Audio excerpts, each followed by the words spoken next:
Don't touch the top. Don't touch the top? Yeah, that cool? Okay. I mean, it ain't Yeah, that long. Okay. I'll just get like the little loose ends that are sticking out. Okay. We'll freehand that and yeah, I think that'll look good with the fade. All right, thanks.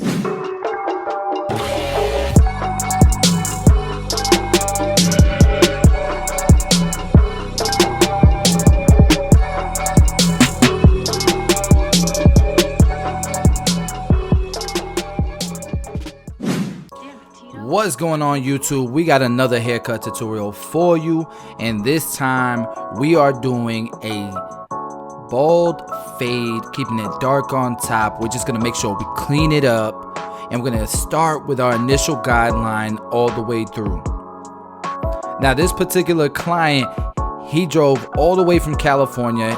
I mean, he's a truck driver, so he was picking something up probably like an hour and a half away from the studio. And he actually is a coach. This dude's like freaking 7 feet tall. He's like 6'11". And I guess one of his former players, who's a barber now, shout out to him, you know, he recommended him to come check me out. He saw I needed some models, and I'm very grateful. I'm thankful. And it was just a great conversation, being able to talk basketball and talk about our experiences, you know what I'm saying, like as hoopers.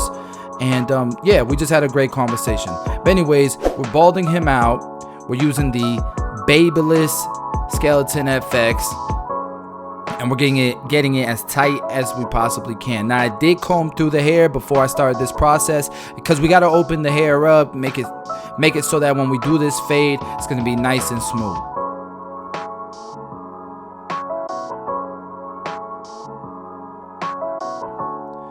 And if you're new to my channel, please do subscribe, smash the like button. On the bottom left corner, this is a color guide. It will allow you to stay on track with whatever I'm using to cut. So whatever guard I'm using will be associated with the color that you see in that bottom left corner, so you'll be able to understand what guard I'm using at all times, regardless if I get off track or not.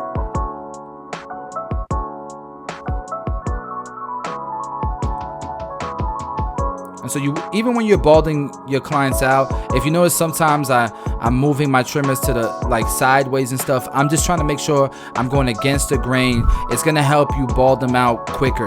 I know a lot of barbers, you guys take a long time balding somebody out, and so you want to make sure that you're doing nice consistent strokes and going against the grain, so you don't have to go over the same spot too many times.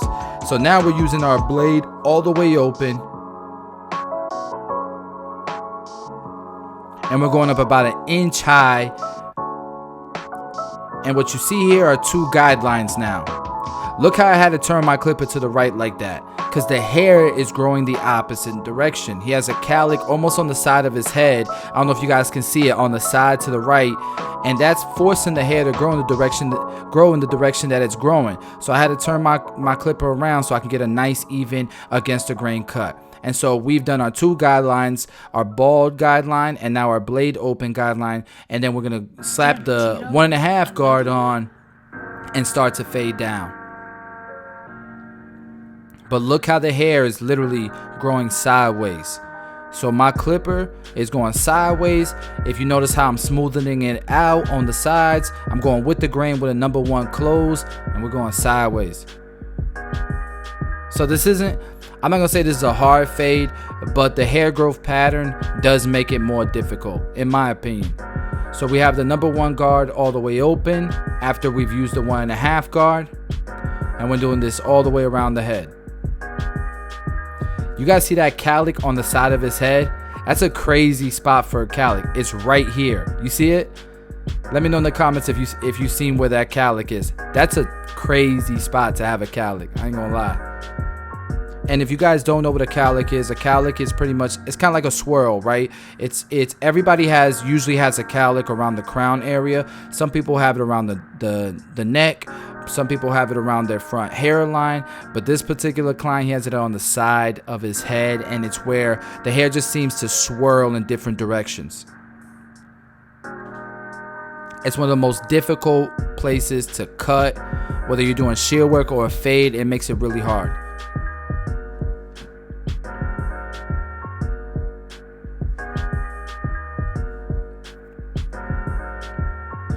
Alright, so at this point, I believe my number 1 guard is all the way closed. No, it's about halfway. Now it's all the way close. Sorry about the confusion, guys.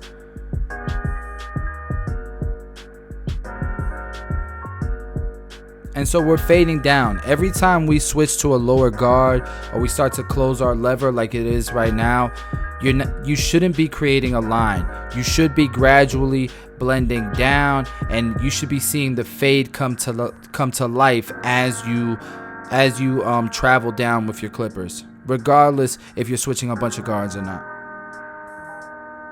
If you create a line, then you need to go up one size and then take that line out. So at this point, we have our half guard, and we're following up right beneath where we left off with that number 1 guard. We shouldn't be creating a line.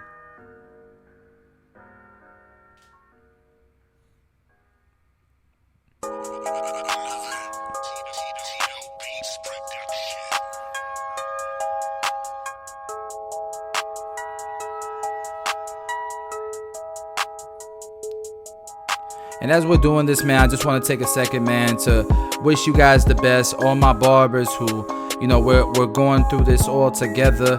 And not just the barbers, man. Anyone who watches the channel, you know, I know everybody is going through some things. Some people worse than others, but I'm wishing everyone the best. And this too shall pass, right? So, you know, hopefully we get, you know, you get the help that you need if you do need help, and you support your neighbors and your loved ones. But this is temporary. No matter how bad it may seem it gets, man, with this whole virus and everything that's going on, it will pass. And yeah, I'm wishing everybody the best, man.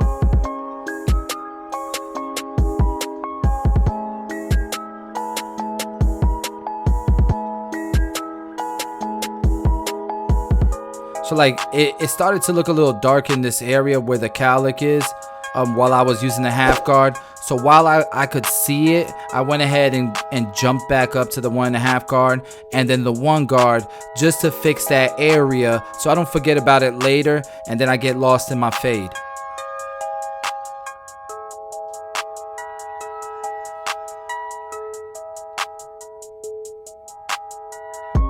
Man, we had some great conversations though, me and my client here. I mean, he's played against some of the best basketball players. He was a McDonald's All-American, guys. He was a McDonald's All-American. You never know who's gonna sit in your chair, bro. That's part of why I love this profession. All right, so at this point, we have no guard on. We have the blade all the way open, and we shouldn't be creating a line. We're just blending down. The lower we go at this point, we're closing our lever.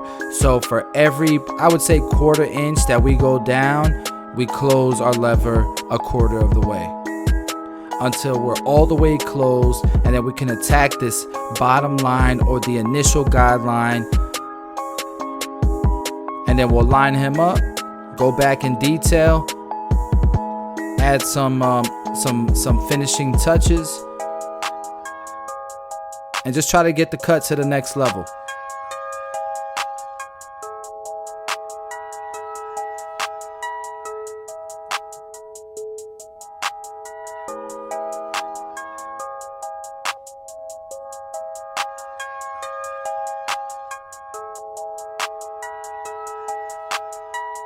All right, and we're doing the same steps on this side.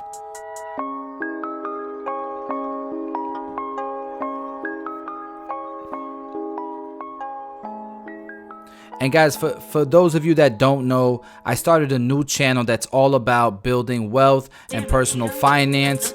The link will be in the description if that's something that interests you. And I'd love to hear y'all's feedback and get some ideas for some new content. Whatever topics you guys would like me to touch more on, I'd love to get y'all's feedback on the new channel. I think it's right on time for the current circumstances that's going on in the world.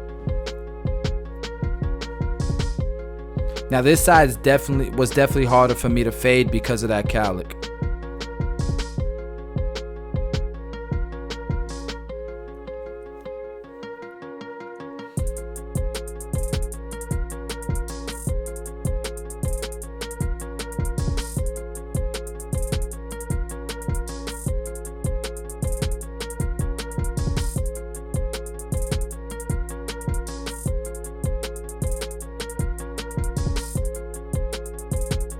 This side's looking blurry though.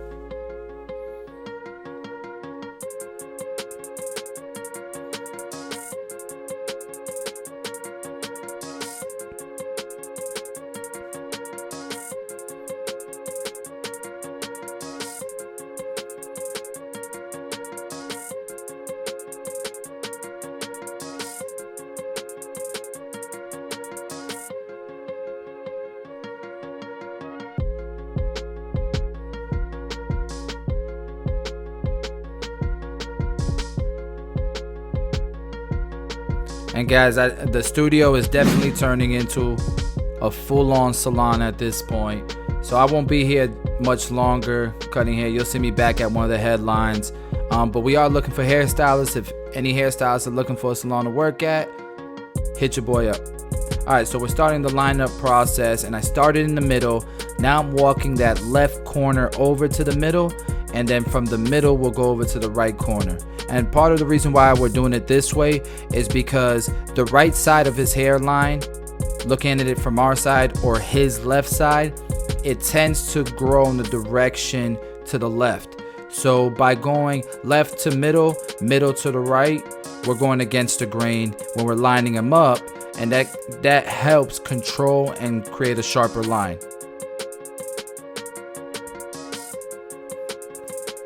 Where if you line up with the grain, it tends to push hair away. Alright, so now we're gonna go ahead and enhance the cut using 245 no drip and the air compressor. The compressor has been on back order for a while, guys.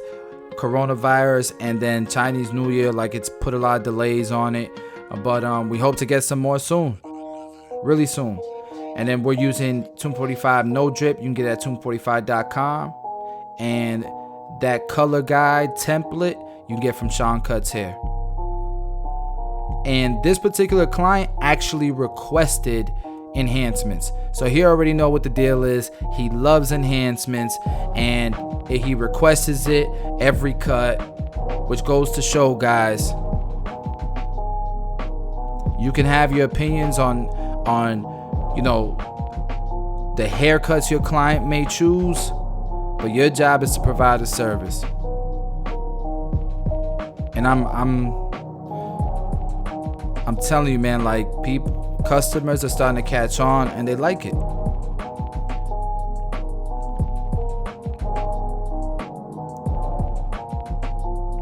I don't know how many of you guys like kind of go back to the lineup a bunch of times because you want to make it look crispy. Like, it looks crispy, but hold on, let me tap this part a little bit. I know it'll look crispier.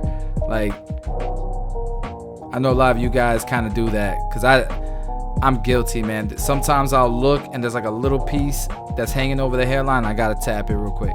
But I think clients notice that and they appreciate it. And then with the shaver, I'm just detailing. I'm not doing like bulk shaving with the shaver because I don't know if this client's skin is sensitive to it. You can ask, and you know, they'll give you kind of like a mixed you know, response. And that's when I know, you know what, I'm just gonna do it around the line that I've created because I want to get it as sharp as possible. But usually around the hairline on everyone, I use the razor.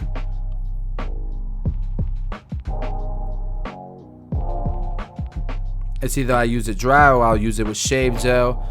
But to me, it really depends on how coarse and thick the hair is. Because if it's coarse and thick, the hair, you know, it can be painful and it can irritate quicker. And then depending on the skin type, if I've been using the trimmer and I see my client's side of his head, you know, get red, then I know chances are he has sensitive skin, so I'm gonna use shave gel.